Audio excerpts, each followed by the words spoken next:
Hi, my name is Nataša Warasch, and I'm an actress. I also make movies, and I have my own show episode on YouTube. And I got invited by Keith to do his first interview, and I did it. It was amazing. And he also told me that it's his anniversary, and I'm so happy and excited for him. So happy anniversary. It's 8 years now, and it's amazing. And he reached out, and I think you're great. You're doing great, and thank you so much for having me on. My name is Keith Andrew, and today on the Keith Andrew Network, Season 9, Episode 843. Today we have professional actress Nataša Warasch. That's right, Nataša Warasch on the Keith Andrew Network. The following is brought to you by H.B. Gibson, Life of a Fighter. Make sure to like and subscribe to the Keith Andrew Network. And as I always say, I will catch you later. For people who want to know what is the Keith Andrew Network, the whole point of my talk show is to show people that even if having the word disability, I can still amount to something. And at the same time, I'm able to turn myself into an example for people out there dealing with any types of learning disabilities and disabilities to never give up and prove people wrong. Prove to them that labels do not dictate who you are and who you're going to be. So prove to them you can still amount to something.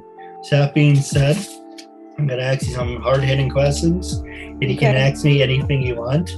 It's PG-13. It is uncensored, so freedom of speech, self-expression. For people who want to know, you are a professional actress. Sort of with that being said, I'm going to ask you to, I always start off the show as in tell us a little more about yourself, but I have so many pages. I'm like, why not just jump right into it? So with that being said, the first question I want to ask you is, so what's the biggest change you have made in your acting career?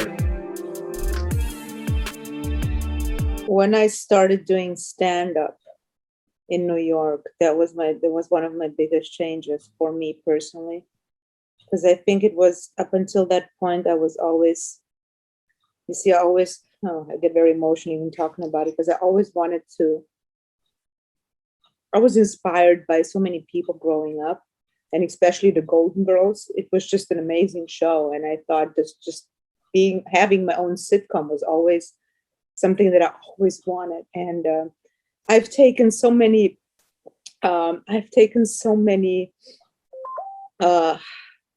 classes, and I studied at Lee Strasberg, and I studied with Susan Batson and in New York City, and I always felt like, how people say they're being discovered, and that was for the most part like my thing. I'm like, why can't I be discovered? I'm good. I'm really good as an actress. And the years went by, and I did make a short film that went to Cannes in 2004, to the Cannes Film Festival. And then I started working on my own project, but still, why am I not good enough? What's strange about me? Why can't I book just a gig, just Law and Order? I couldn't even get Law and Order auditions. Just like, every actor, they're saying, if you get a Law and Order audition and you book the job, it's like, that's like the next move forward. And I was just never capable. And then someone said, just start stand-up. And then I thought, because when I was in my 20s, I looked down on stand-up. I mean, that's not acting. And then I started, and that's when I had to push myself beyond my limits to actually try stand-up. I still remember, it was in 2000, I think 11 or 12 or something like that. And it was at the Broadway Comedy Club. It was right off 8th Avenue. And I think it's on 52nd Street or something. And I just walked in and I started doing stand-up, and people were laughing, actually, and I was like, what are you laughing at? And I was good at it. And then I just wrote my one-woman show, and about basically my life, my life, and everything about my life. And but funny. It's so easy to go into that drama mode, like, oh, poor me, look at me. So I really had to, I think that was the one thing that you were asking, the switch to look at my life funny. It's not a tragedy, it's a comedy, so. No, I agree with you 100%. Look at me for an example. I'm still an independent talk show host. Well, a lot of people say independent podcast host, whatever. What's the difference? Okay, you say one's on TV, one's on the computer, whatever. Hey, yo, forget about it. But, like one of those things. But I try to be funny.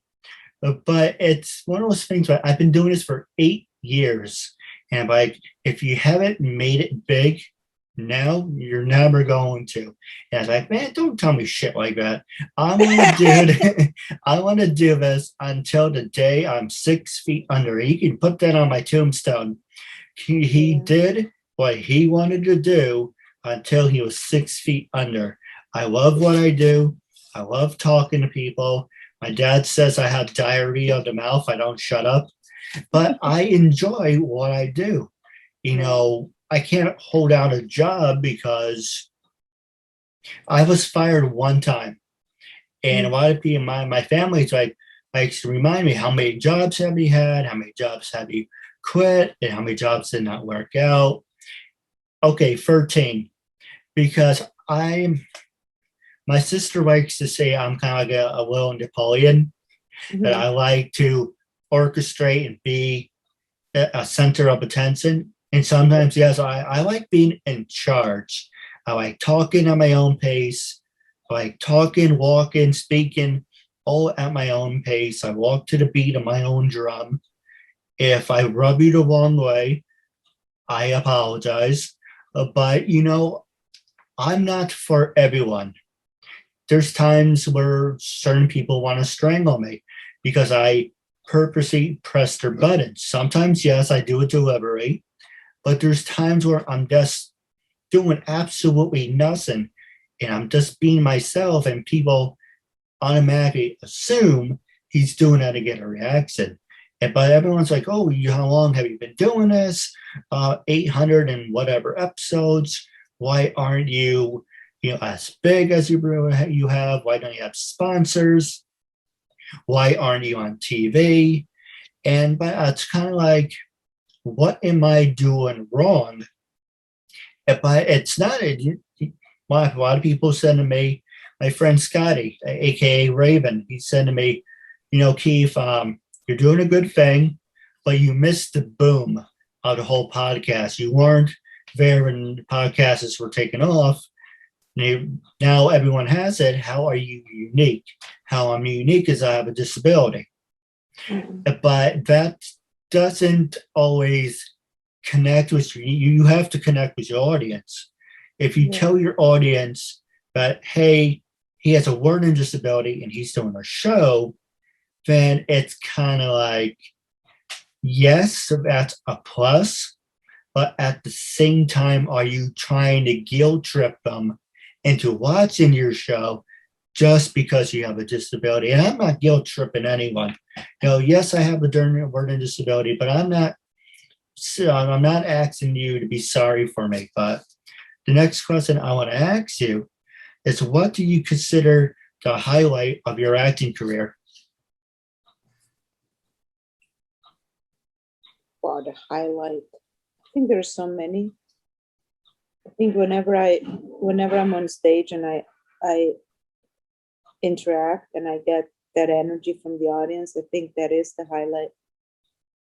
That is really the highlight, to get to have that, to communicate. And then afterwards, because I remember I had a show here I had shows in New York, and I had shows on stage where it's also where I performed my one-woman show, is when they connect to what I'm saying, because it's a universal language, because I bring out, I have no filter. I mean, this is what you get. You see what you get, and you get what you see with me. and and I just say it as it is. And I might be, I call it out, and I don't sugarcoat anything. I try not to like fake some things that are not, you know what I mean? Like it's very blunt. I'm a very blunt person. And I treat people like that. I treat people with respect, and I want to be treated the same way. And I think this is what my show is. I just say it as it is. And everything in my life that's happened, it's in the show. So there's no, like once you see the show, you pretty much know who I am. And I think when people connect to that and they tell me that, I think those are the highlights of my acting career every single time. Every single show I do, that's the highlight. And I think also what the highlight is that on stage, I live. Because it's so easy not to live your life in life. But on stage, you live life. You are in the moment. That's the only time that I am moment to moment, where I don't think about, 5 minutes from now. So I think the stage really brings me in the right now. And I think it's an ultimate, like you fly.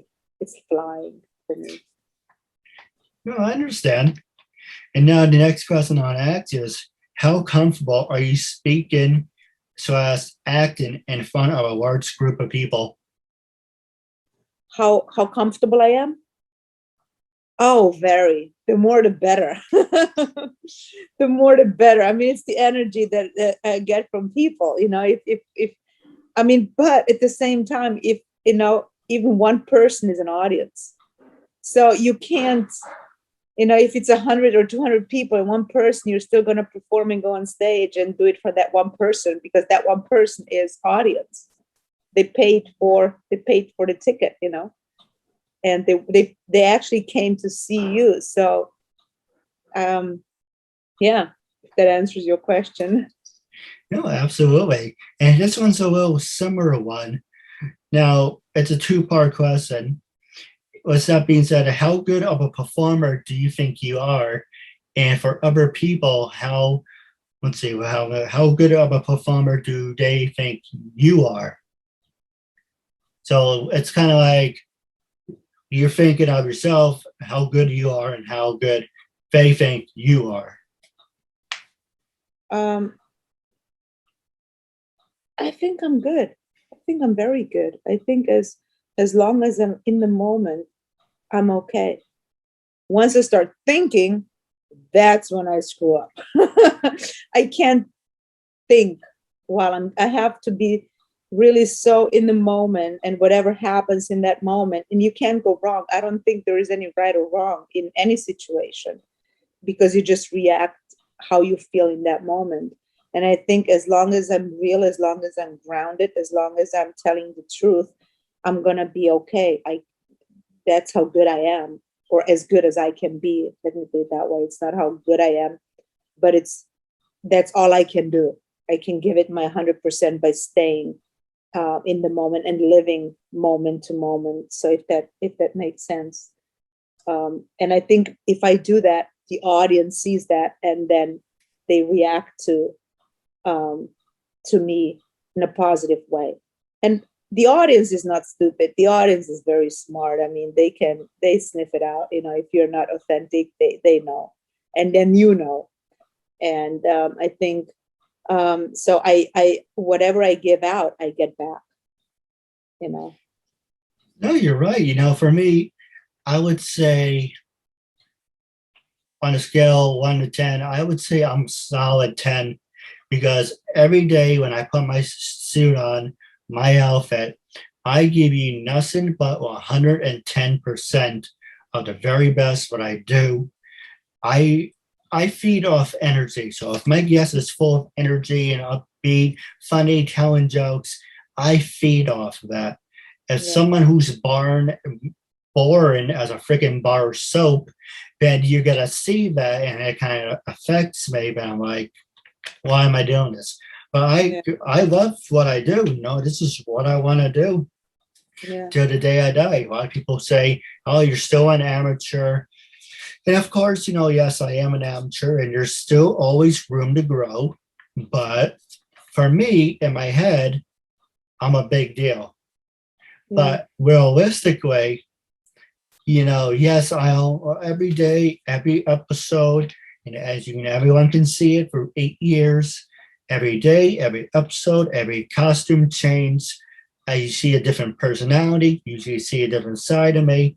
It's always good to say, hey, what are we going to get today, and to keep people on their feet.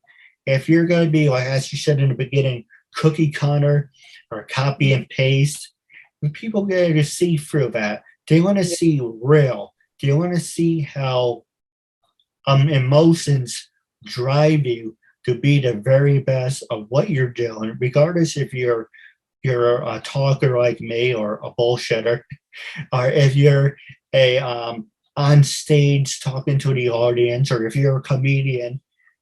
You have to feel passionate. You have to feel like this is what you want to do.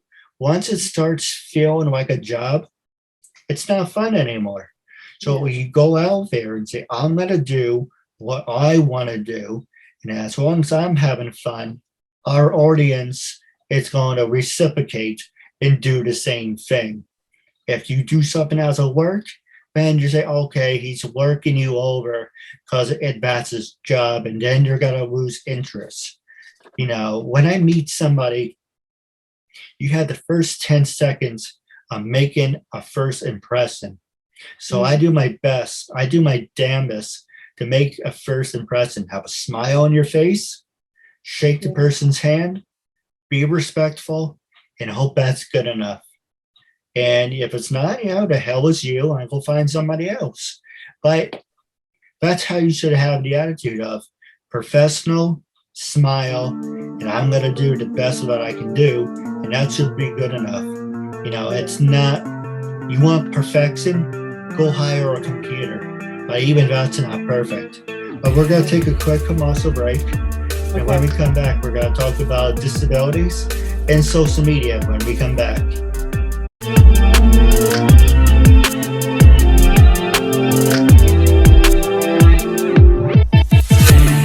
Now we're back from the commercial break. The following is brought to you by HB Gibson, home of the X Zone. Get in the zone. Make sure you like HB Gibson. Also, it's following brought to you by Life of a Fighter. If you're into fitness, working out, eating healthy, definitely check out Life of a Fighter. Today is Thursday, and you know what that is?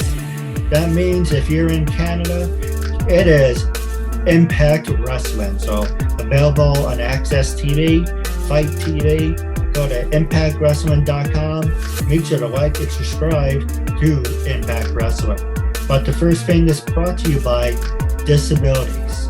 With that being said, labels do not dictate who you are and who you're going to be. To prove them, you still amount to something. So the first question I want to ask you is, besides me, obviously, have you worked with people with disabilities? And are you willing to work with people with disabilities? I haven't really worked with people with disabilities, but I used to have someone in my family on my mom's side. He had, it was my grandma's brother, Jelko. He was in Slovenia, and he had pretty bad autism. Like, it was really, he couldn't talk, he couldn't articulate at all.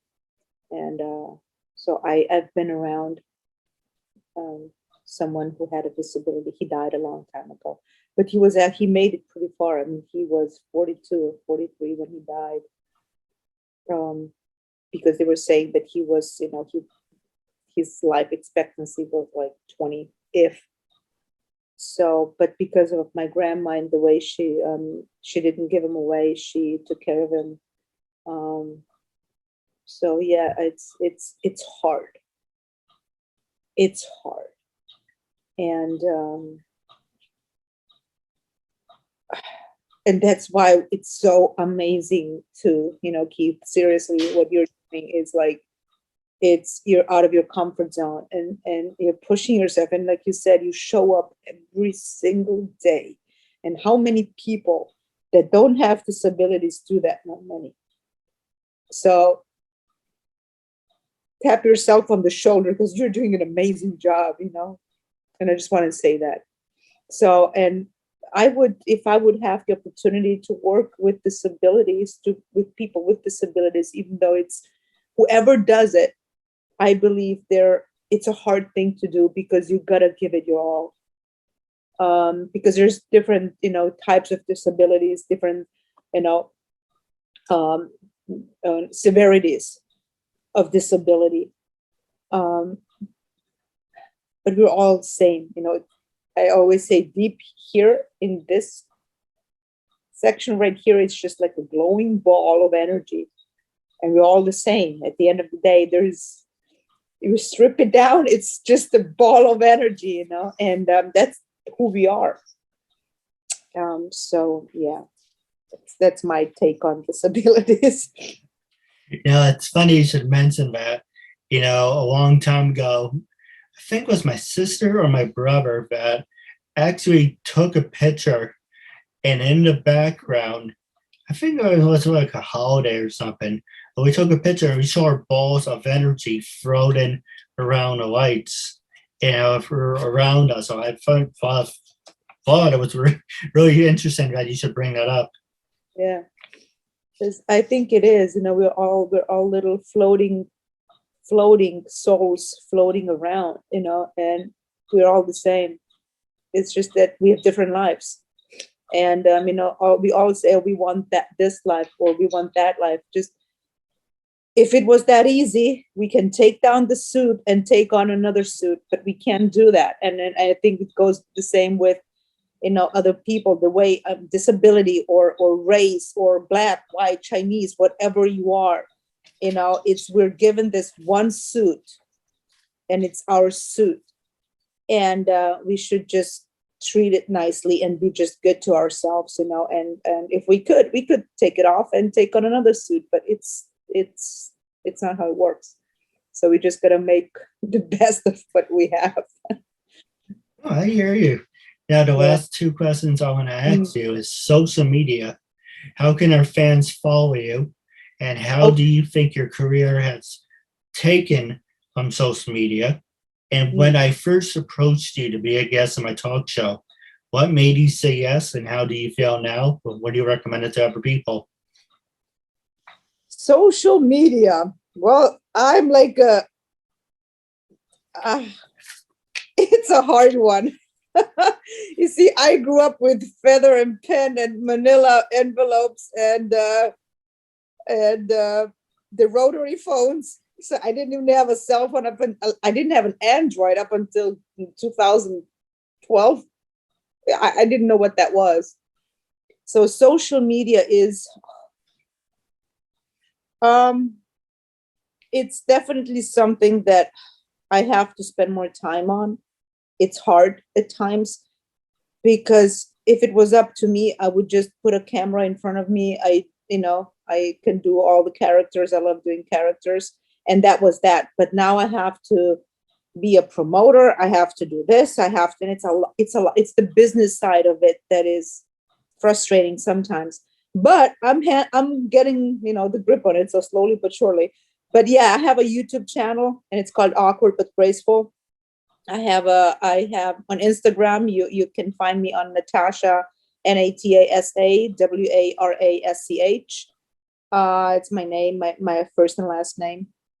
Where you can follow me, and I bring glimpses and pieces of my show, my YouTube show, my channel, and that's where you can find me on social media. But social media is a beast on its own, I think, and I'm still trying to figure it out. And when you approached me, I felt such, I don't know, it was just an amazing feeling, honestly, Keith. It really was. I'm like, you actually want to talk to me. And it felt so nice. So I really want to thank you for that. And I think you're just, that's how it made me feel. And feels good. I like this. I think I like this. I think I could have one of my own too, or, I think this is what I want to talk about. And I think more and more through what we're doing, I can talk about it, and it feels good to talk about it. You know what I mean? And I think this is something that I want to have more of, if it makes sense. So you opened a door for me that was for me new, and I'm glad I walked through it. I really am. So thanks. Oh, absolutely. Now, wrapping up our talk show segment today, or actually all this month on June, you will hear shout outs and recommendations from people who support the KeithAndrewNetwork Network. And if you like to be a part of it, all you have to do is get a camera, record yourself saying what you like about the KeithAndrewNetwork Network, why you support it, how does it make you feel, and send it over. And for the whole month of June, it will be played every day for Fan of the Day. If we happens to get a lot of them, then maybe some parts of July. Don't worry, all of them will be played. So it could be all of June and maybe parts of July, depends on how many. But make sure to like and subscribe to the KeithAndrewNetwork Network. Wrapping up, it was a real honor and privilege having you as a guest. I just want to say thank you very much, and I'm looking forward to part 2 down the road.